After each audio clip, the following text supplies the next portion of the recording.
হাসিনা কত বড় ক্ষমতালোভী এবং কি বাংলাদেশ বিরোধী। বাংলাদেশের সম্পদ দিয়ে ভারতের তাজা করতেছে। ভারতের কাছ থেকে কেন আমাদের বিদ্যুৎ আমদানি করতে হবে? যে বিদ্যুৎ প্রতি ইউনিট আমরা 10 টাকা দিয়ে উৎপাদন করতে পারতাম, সেই একই বিদ্যুৎ আমরা 20 টাকা দিয়ে আমদানি করতেছি ভারত থেকে। এটার এইরকম সুযোগ সুবিধা দেওয়ার একমাত্রই কারণ ভারত বন্ধুত্ব। ভারতের প্রতি হাসিনার যে আনুগত্য, যে প্রেম, সেটার বহিঃপ্রকাশ।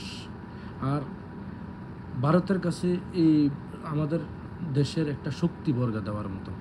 যেমন ভারত ইচ্ছা করলে তাদের রাষ্ট্রে আমাদের দেশে বিদ্যুৎ বন্ধ করে দিতে পারবে। তাদের পছন্দ মতো সরকার যদি প্রতিষ্ঠিত না থাকে আমাদের দেশে, তখন তারা যে কোনো অজুহাত দিয়ে বাংলাদেশে বিদ্যুৎ আমদানি করা বন্ধ করে দিতে পারে। তখন আমাদের বাংলাদেশের জনগণ ক্ষুব্ধ হয়ে যাবে, বাংলাদেশের জনগণ অধৈর্য হয়ে যাবে যে এতদিন বিদ্যুৎ ছিল, এখন বিদ্যুৎ নাই কেন।